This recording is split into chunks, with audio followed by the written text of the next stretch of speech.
오늘 설교 주제는 왕 대신 예수님의 다섯 번째 메시지가 되겠습니다. 자, 그럼 오늘 주제는 뭐냐? 들판에서 목자들을 만나게 돼요. 근데 이 목자들의 한 가지 여러분 주의할 점은 이 목자들과 때로는 동방박사하고 우리가 혼란스러울 때가 있어요. 동방박사하고 목자들의 그 갭은 2년의 터울이 있어요. 그래서 그 목자들이 광야에서 빛을 보고 예수님을 방문한 거는 바로 예수님의 탄생한 그날이었어요. 동방박사 세 명이 예수님을 방문한 거는 예수님이 2살 때쯤이기 때문에 꽤 거리가 있는 거죠. 근데 우리는 때로 이게 머릿속에서 그냥 우리가 그림이든 크리스마스의 여러 가지를 보다 보면 동시대에 일어난 걸로 생각을 하게 되는데 거의 2년의 터울이 있습니다. 들판의 목자들과 천사들의 만남, 이게 오늘 메인 팀입니다.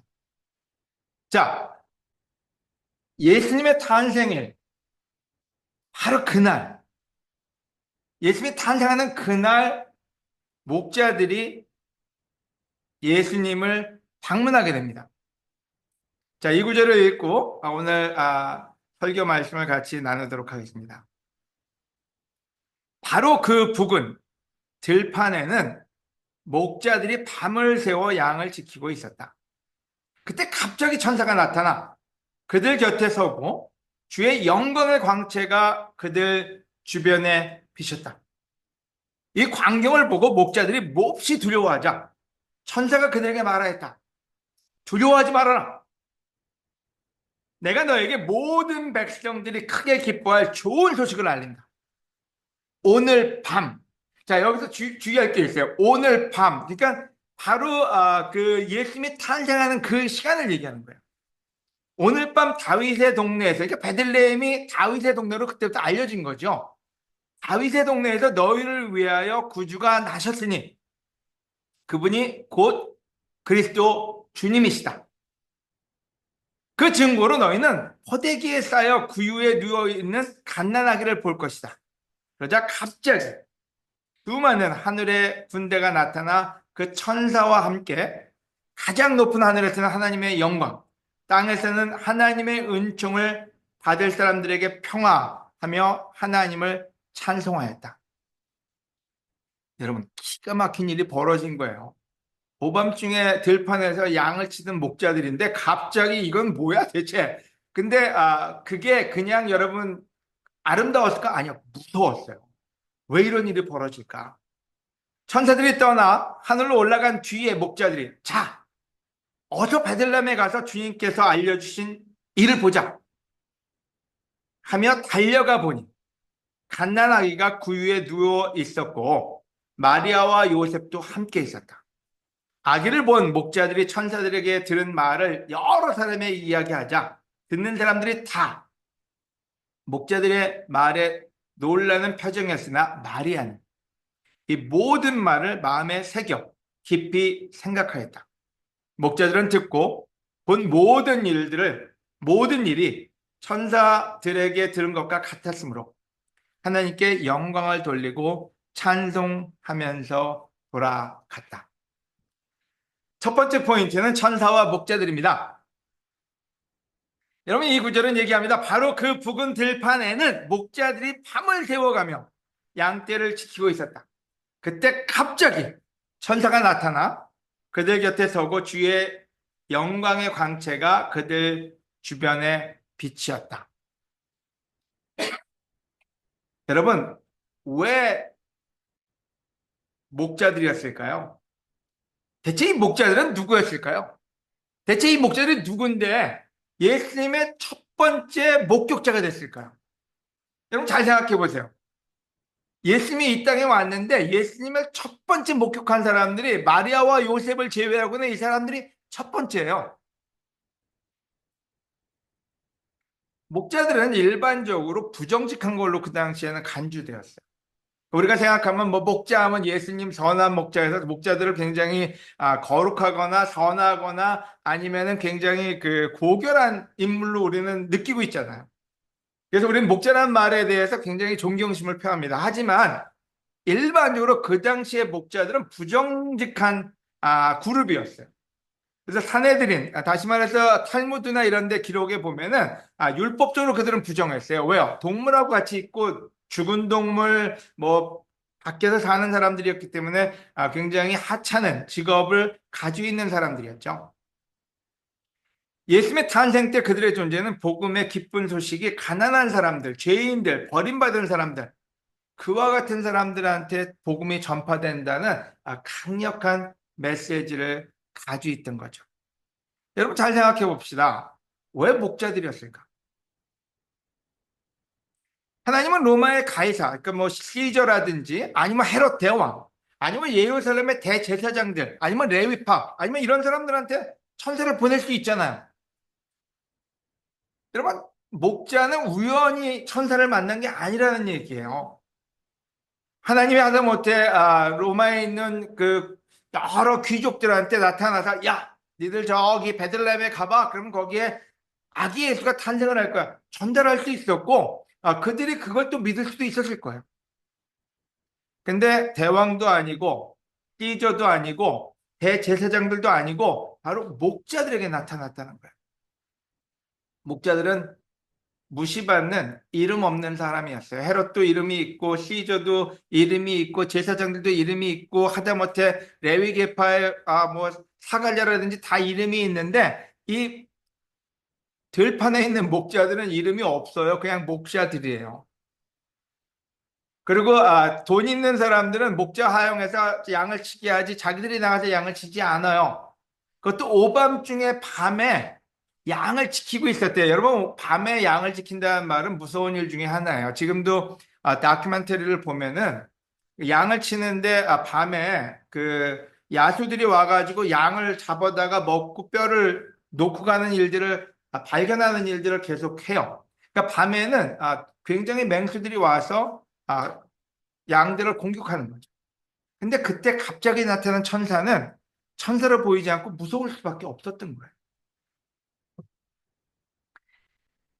오늘 한번 우리가 깊게 생각해 볼 필요가 있어요. 왜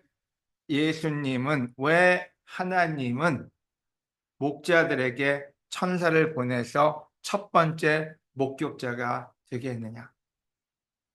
이사야서 61장에는 예수님의 탄생에 대한 예언이 나옵니다. 주 예수께서는 나를 성령으로 충만하게 하셨습니다.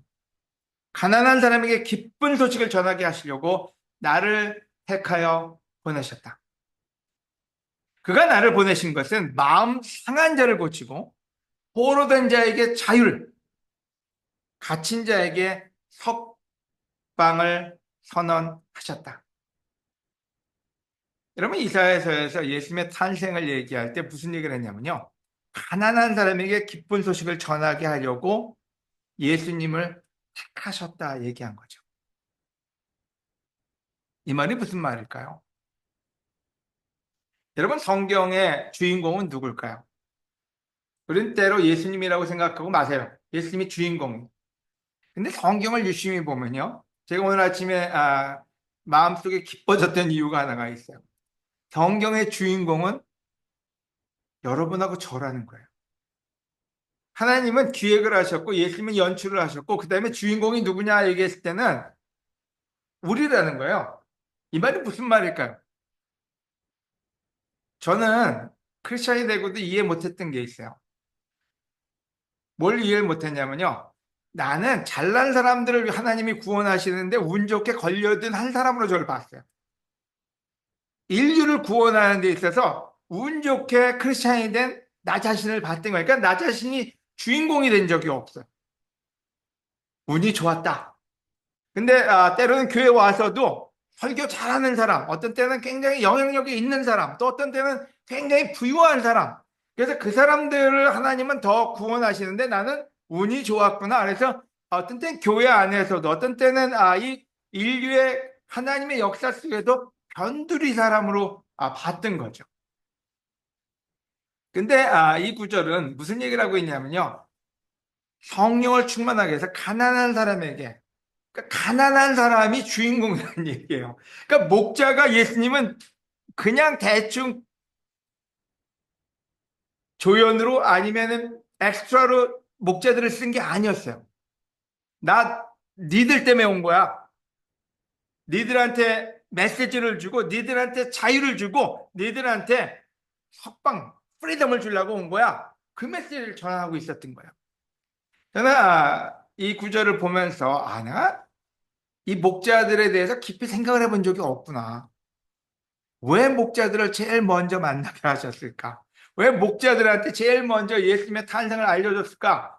그냥 어떤 스토리 속에서의 엑스트라 중에 엑스트라로 썼구나 이렇게 생각하다가 결국에 보면서 와우, 이사야서 61장의 얘기하기를 바로 그 사람들한테 기쁜 소식을 전하려고 하셨던 거구나.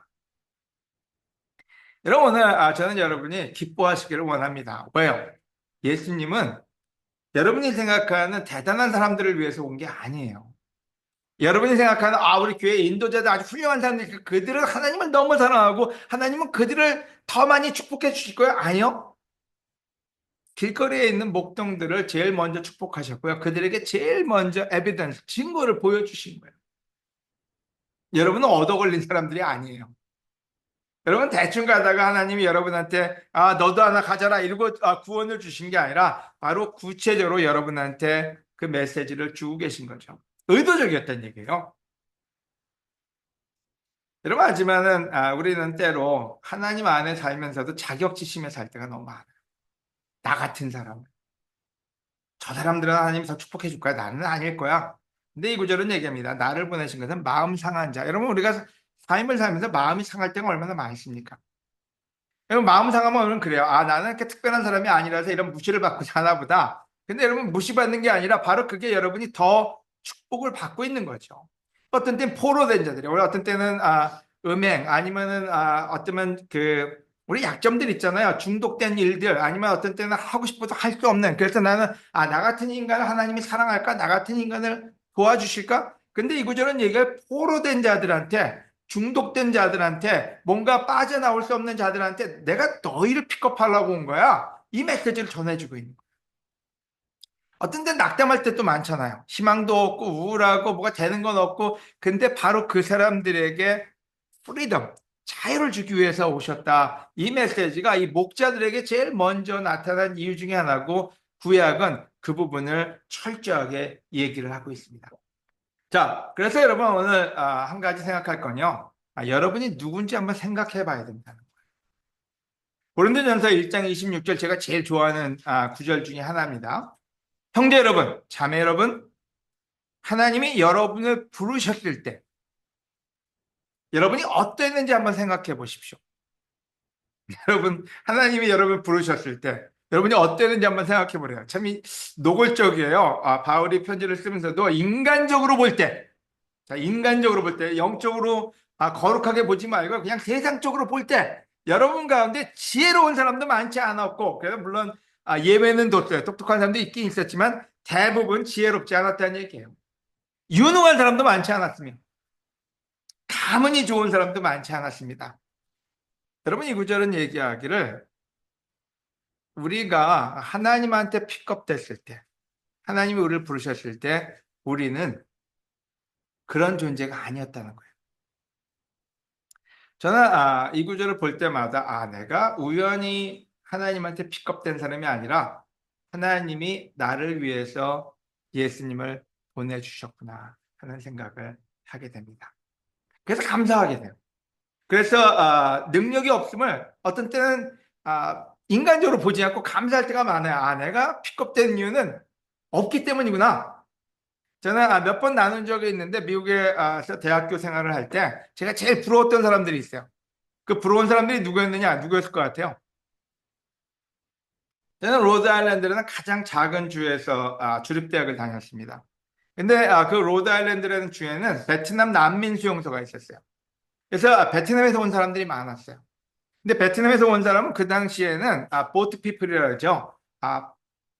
뗏목을 타고 탈출을 해서 바다에서 뭐 며칠을 굶고 그러다가 지나가는 배에서 픽업돼 가지고 망명을 신청하잖아요. 그럼 이제 자기들이 원하는 나라 가는데, 그래서 미국을 선택한 사람들을 불러서 그 사람들을 먹여주고 재워주고 하는 캠프가 있었던 거죠.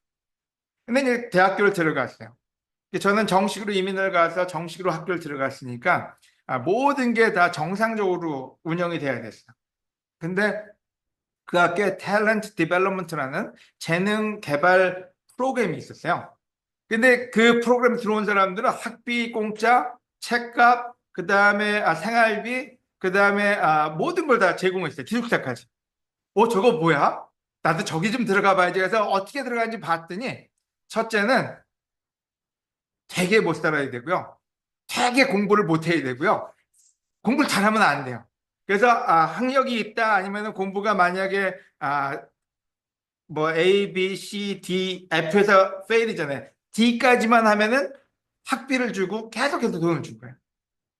그때 여러분 제가 뭘 느꼈는지 알아요? 나는 저기 못 들어가는구나. 그럼 왜 그 프로그램이 나왔을까요? 미국이라는 나라가 아주 구체적으로 공부 못하고 나중에 깽이 될 만한 사람들을 다 불러다가 공부를 시키는 거예요. 그러니까 나중에 세금을 축내지 않게 불러다가 걔네들을 교육을 시켜서 다시 사회로 내보내면 그들이 세금을 낼 수가 있죠. 자, 이게 무슨 얘기냐면요.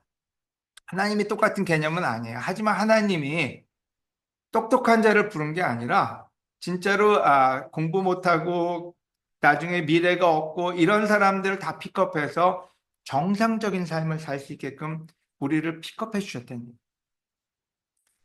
여러분, 하나님은 여러분을 픽하셨어요.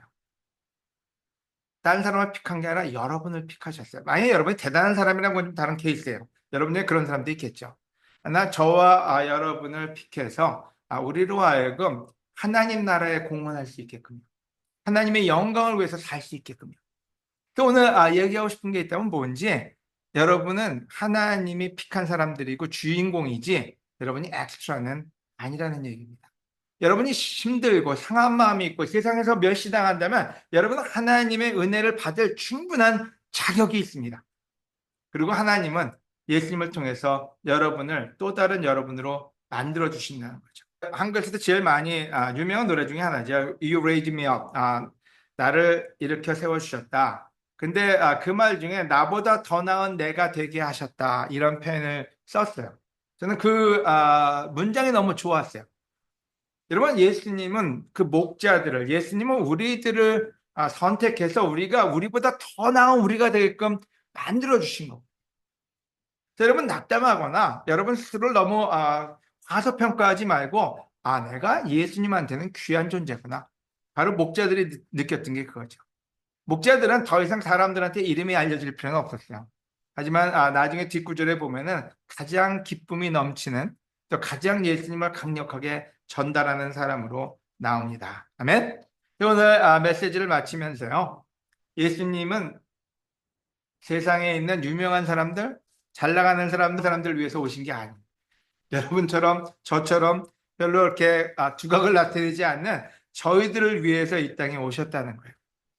하나님은 우리가 두려움 없이 살기를 원하세요. 당당하게 살기를 원하세요. 여러분의 자식도 그렇잖아요. 사회에 나가서 당당하게 살았으면 좋겠어. 맨날 그냥 두려움 속에서 지지부진하게 찌질하게 사는 거 여러분 원치 않잖아요. 하나님이 그래요. 그래서 그 메시지를 주신 거예요. 내가 너한테 필요한 거 다 줄게. 예수님, 성령님, 말씀 모든 거 다 줄게. 그분을 만나는 자, 당당한 인생을 살 수 있다. 오늘 이 메시지를 여러분께 들으면서 여러분도 그와 같은 축복 속에 사시기를 바랍니다. 마치겠습니다.